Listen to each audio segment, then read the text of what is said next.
Okay, everybody, it's a little late for one of my Facebook Lives, but I wanted to wait for one of the evening model runs to come in, which I have now. And I'm going to show you the latest on our storm system for Friday night. A lot of people have been asking about that, the timing, and what it could mean for us. So we're going to go over that. I'll try to take some questions from you as well. I see a lot of people from Gosport, Sullivan, Jasonville, Pimento. I mean, we've got a lot of folks on from all over the area. That's good. And again, if you're watching this and you don't mind sharing the video, that way we can get word out to more people, that we can kind of keep up to date on what's going on. Real quick before I get started though, I do want to remind everybody that tonight is the total lunar eclipse, and that will be, the best time to view this is going to be between about 2:30 and 3:30 a.m. Eastern time. And that's when it will be total. It won't look that great before that, but between 2:30 and 3:30, about 3 a.m. Eastern time is the peak, around 3 a.m. But 2:30 to 3:30, if you get a chance, check it out. We call it the full blood moon because it kind of looks red colored, copper, orange color. Should be pretty good viewing. I think the sky is going to be mostly clear, so we ought to be in pretty good shape. Check that out if you can. And then let's talk about the storm. Okay, so these are the advisories we have. Now, none of these advisories here are tornado watches, thunderstorm watches, anything like that. These all pretty much have to do with the wind, because this is going to be a big wind maker. And you can see a lot of the country under some type of a weather alert for wind. And that includes all of this area. And for us, this is a wind advisory. Now, just like the last big storm system, most of the wind won't happen until the storm gets really almost on top of us and just beyond us. So the wind advisory does not actually go into effect until later in the day Friday, and it will stay with us until later in the day on Saturday, because that's when we're going to have most of the wind. The different shaded counties of Champaign and Vermilion, that's actually a fire weather watch that's issued from that area and points north in Illinois. We have a lot of burn bans now. The point is, tomorrow would be a terrible day to do any outdoor burning. If you can just don't do that, because the humidity levels are low, the winds will be picking up during the day. It's been very dry, so we would highly advise no burning because we do have a wind advisory going in effect, and things have just been really, really dry. So please don't do that if you can kind of keep from it. Okay, so we know there's going to be a lot of wind with it. I can show you with our in-house model on the wind gust. Right now, there's hardly any wind out there and definitely not any wind gust. As we get into the day for tomorrow, notice this, by tomorrow evening, about 7 p.m. Eastern, now we start to see the wind picking up. I mean, we have a 41 gust predicted for Champaign, everybody else in the 30s. Then notice as we get into the overnight hours then, this would be 2 to 3 a.m. on Saturday. So Friday night late into Saturday, when the front's coming in, we could easily see wind gusts 40 to 50 miles per hour. And that's not associated with storms. That's just the wind in general, everybody. So this is going to be a big wind maker as it comes through. And the wind's going to stay with us. Now, eventually, by Saturday night, the wind's going to die down. But it's still going to be pretty windy Saturday in the morning, into the afternoon, and eventually dying down some as we get into Saturday evening. So there's going to be a lot of wind in general. Everybody's going to have some wind with the system. Next up, we're going to be talking about the moisture. Do we have enough moisture? We've talked about this in my videos this week, the dew point.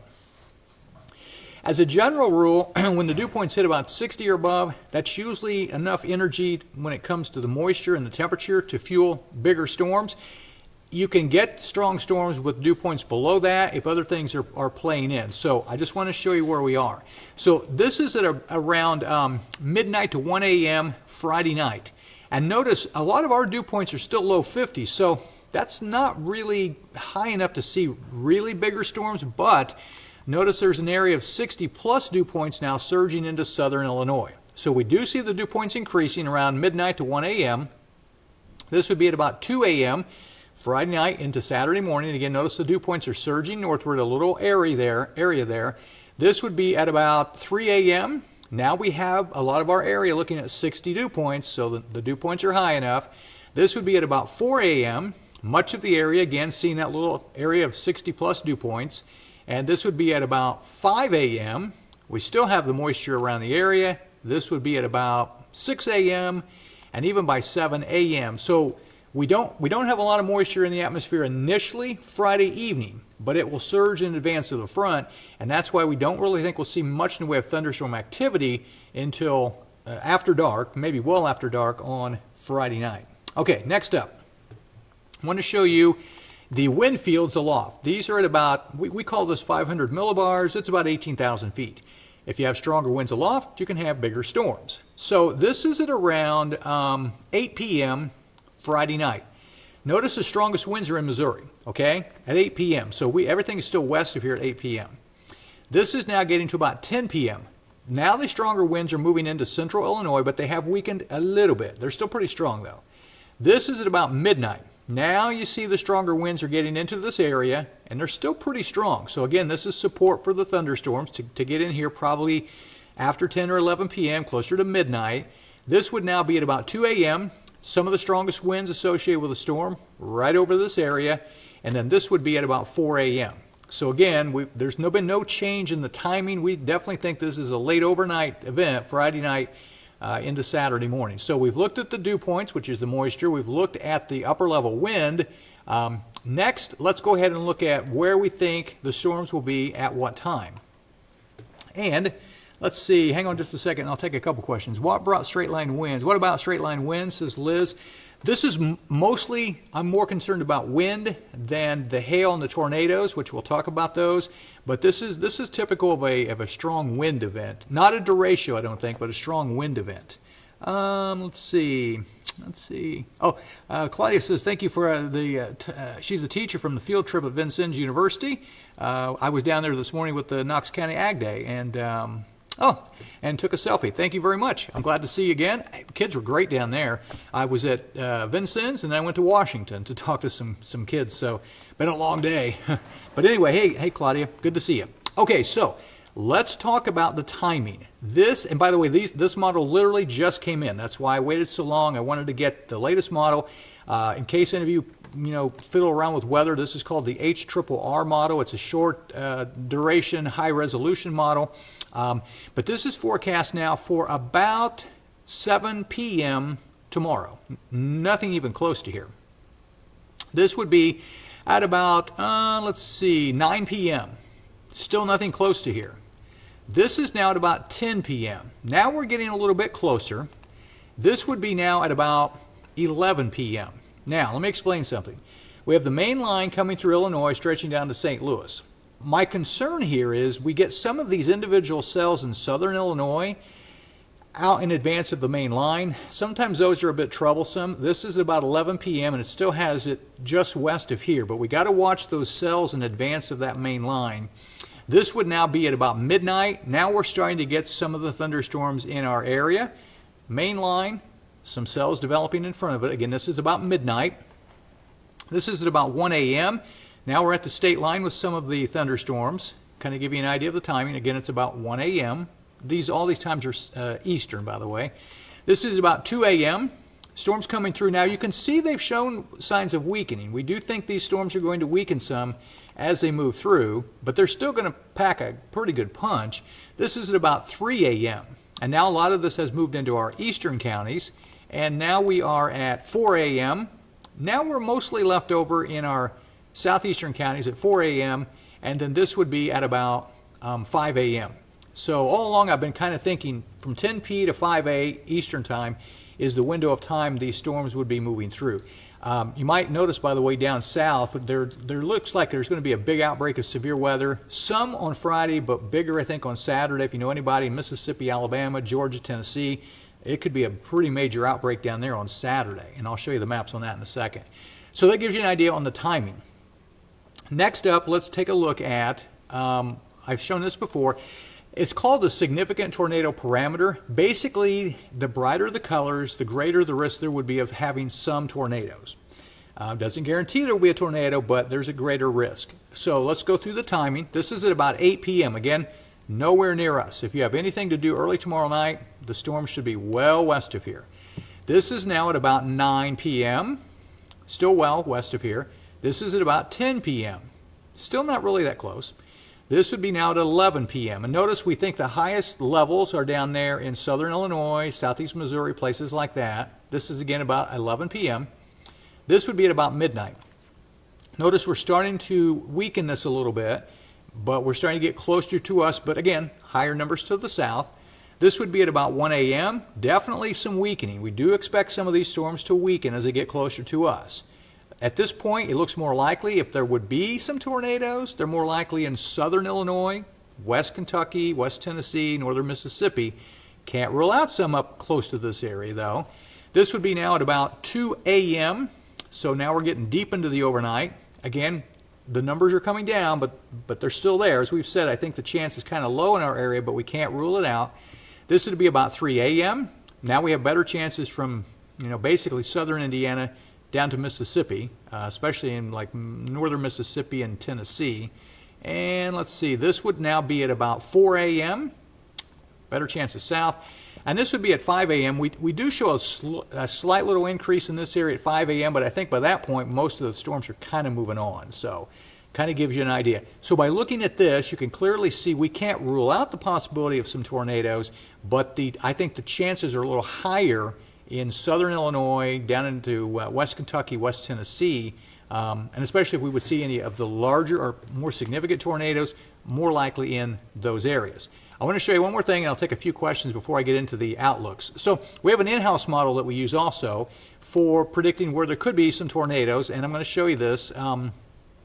So this is now, as you can see the clock, 11 p.m. And again, notice how it's more concentrated south, and we don't show, we do show a low chance up here. Again, I don't want you to think there's no chance, but there's a higher chance the farther south you go. 11 p.m. on Friday. This is now at about 9 a.m. on Saturday. At this point, we've kind of pushed the storms to the southeast, but I wanted to show you, again, south in Mississippi, Alabama, watch this, and more of those. There could be a pretty major outbreak down there on Saturday, well south of this area, and then everything just kind of pushes on after that. So kind of give you an idea on those locations. Now, before I get into the outlooks, real quick, if anybody's got any quick questions. Lauren says lots of rain. With the system of Friday night, the answer is no, because these storms are going to move at about 60 miles per hour. So they're going to move quick, and as you saw, it's a pretty narrow line. So I'm not worried about any huge amounts of rain. It could be quick rain for a short period of time, but they won't last real long. Now, on Saturday evening, Saturday night, there will be the front's going to stall, and there'll be some rain that comes back up in southeastern Indiana, Cincinnati area, Louisville, maybe Bedford, Bloomington. Some of that could be heavier rain, but right now that looks to just barely clip our southeastern counties. But the event tomorrow night doesn't look to be a long-lasting, heavy rain flooding event. Carrie says, what do you think the highest wind gusts will be in Terre Haute during the storm? That's hard to say, and when I show you the outlooks, I'll explain that we think some of the wind gusts could be higher than the average severe thunderstorm. But at this point, well, we got to see where the storms are, where they're moving. It's too hard to say on that one right now. Let's see. Somebody asked about NATOcast. I haven't seen them post since Feb, says Marissa. I don't really look at that one, so that's a good question. I'll see if I can't find out and post that on my site, but that's not one that I actually use, but I know what you're talking about. I'll see if I can find out. Okay, Marshall, Illinois area. Pretty much everybody's in the same boat here. Winds 4 p.m. Saturday for the Clay City North Davies regional game at Lagodi. 4 p.m. on Saturday. Pretty good wind, and there may be some rain. Where is that? So, it's in Lagodi. Oh, yeah. I would say that game, there's going to be some pretty good wind, and in Lagodi, you very well may have some rain. There may be some issues with that game because of the rain and the wind, so that could be a little bit of a problem for that the Clay City game. Okay, so let's take a look at the convective outlooks. These came from the Storm Prediction Center in Norman, Oklahoma. The yellow is a slight risk, and this is for Friday night. The brown over the heart of our area is an enhanced risk. And then the red is a moderate, and that's the moderate is the highest level we have here. You can go to a high. I don't think they will upgrade this area to a high. I think what you see is what we've got. But notice how we think the storms will be stronger west, weakening some as they go through. And then notice when you get to Cincinnati, Dayton, places like that, that green is just called marginal. So we do believe the storms will be strongest west, weakening some as they move through this area. Now we can break this down a little bit more. We still think that wind is going to be the biggest issue, and when I talk about wind, I'm talking about straight line type of wind, squall line type of wind, and the hatch mark here is significant wind, and by that somebody asked about the wind coming through. We can't be specific on each location, but anywhere in that hatched area, which is pretty much our entire viewing area, This indicates that there could be some pockets where wind gusts and storms could reach 75 miles per hour. That's very significant. 58 miles per hour or greater is considered severe, but we hatch it because we think there could be an elevated risk of higher winds. So I can't rule out some fairly strong winds in some of these storms as they come through, but we still think wind is the biggest issue.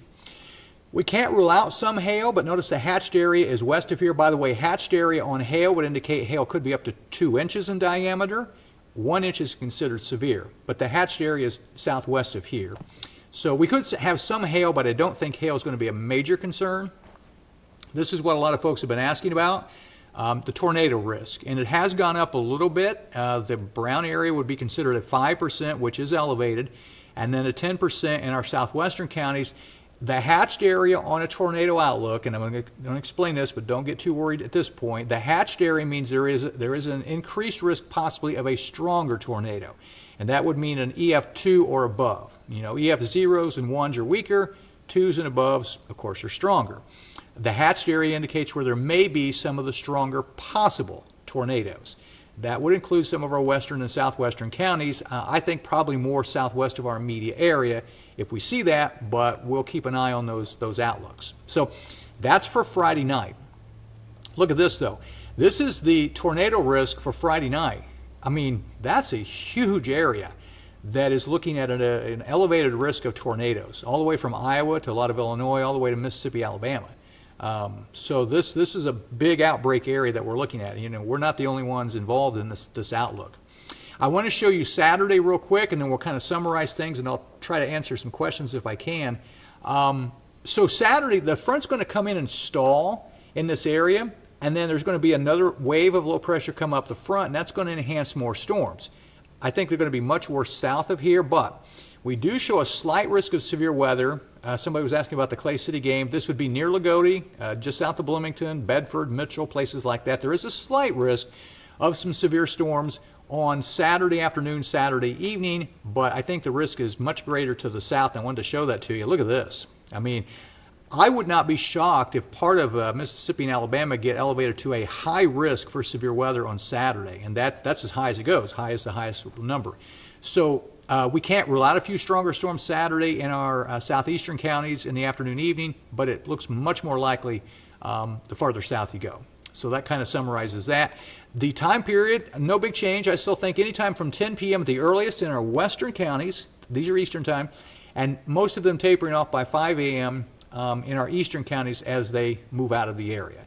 So before I show you my little summary page on exactly what I think is going to happen in the 7-day, I'll see if anybody's got any quick questions. Always be weather aware and prepared, says Samantha. That's exactly right. Here's the problem. This is going to be an overnight event.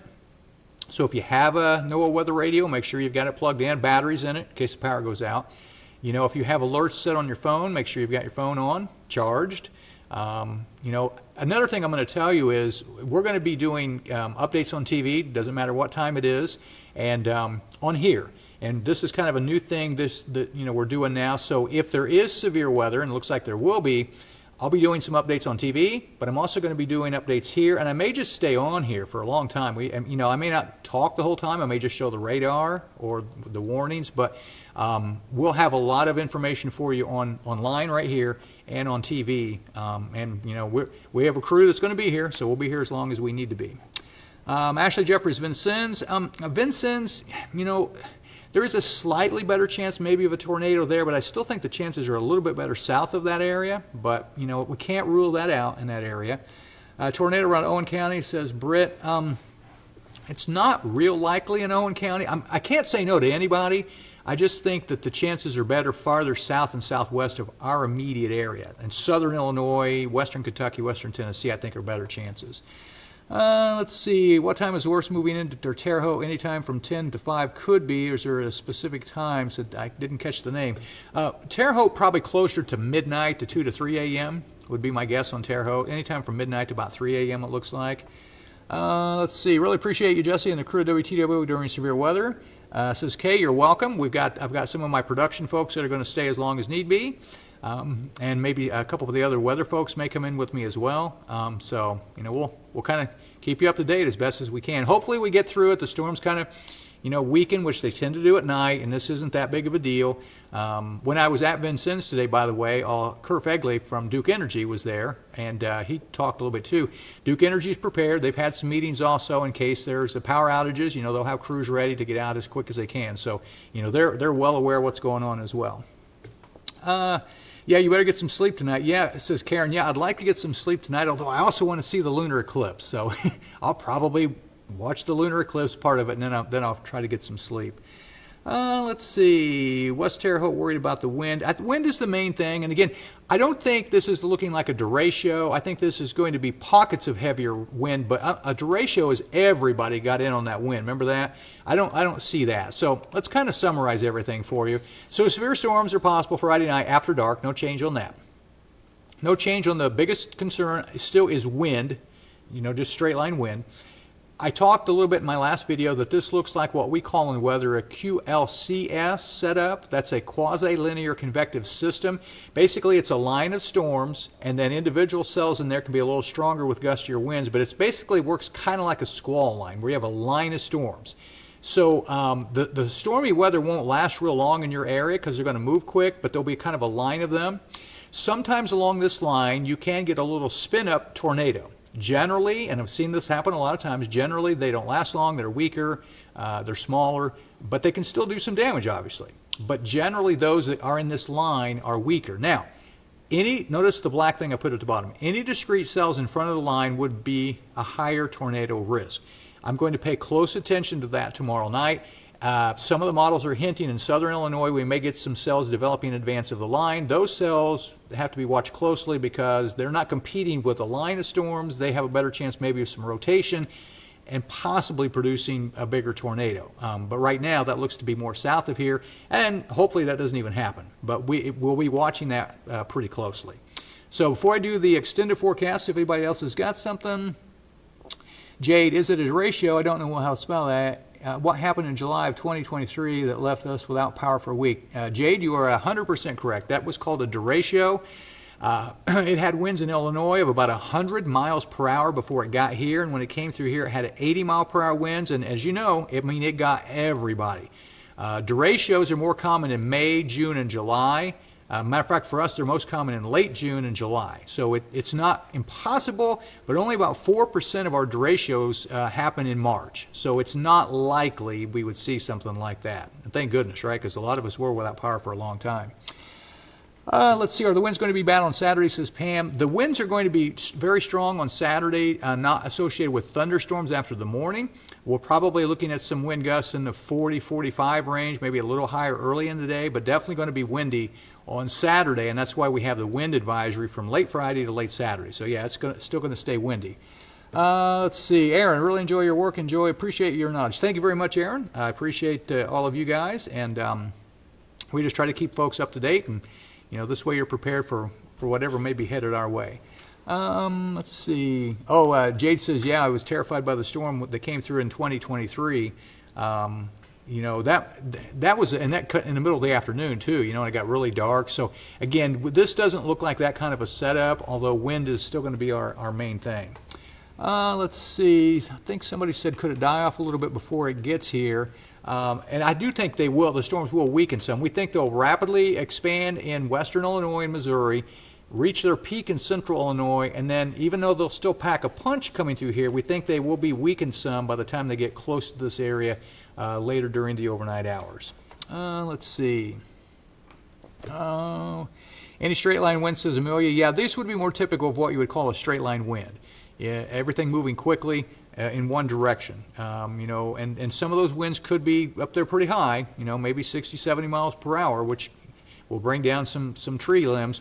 I will say one thing too, the derecho happened in July, late June, early July, and that's when you have a lot of leaves on the trees, and those leaves are friction and they catch the wind better. At least now we don't have the leaves on the trees, and so stronger wind now would do less tree damage than stronger wind in the summer, believe it or not, because you have the leaves on the trees, which anytime you catch the wind with like a sail, it's going to put more force to bring the tree down. So stronger winds now would typically be less damaging to trees and power lines than they would be in the summertime because we don't have the leaves on the trees. So, Let's see. I'll take a couple more here. Somebody else talking about the derecho. Yeah, those things are they're scary. And the thing about a derecho, you just see it coming. I mean, we saw that thing coming right across central Illinois, right into this area. So tomorrow night, the problem is it's going to be dark. So we're only going to be able to see that with some lightning, and we'll be able to see it with radars. But it's going to be dark, so we're not going to be able to actually see that. Okay. Let's see. All right, so that's going to wrap things up. That kind of sums it up for you. So tomorrow, probably I won't do anything until it gets close to the time for the storms. But again, we plan to be on here and on TV and on our website, keeping you up to date. So just stay with us. Make sure you got your phone charged up, your weather radio charged up, and all that good stuff. And again, most of this, I think, is 10 p to 5 a, the deep overnight hours of tomorrow night. And wind right now looks to be the main issue. The Storm Prediction Center will issue updated outlooks a little after midnight, and I'll post those updates for you to see if there's been any changes. I don't think there'll be a major change for us, but I'll post those once those come out. So that's it for now. We'll probably see everybody tomorrow night at some point, probably later, when the storms start to get close to the area.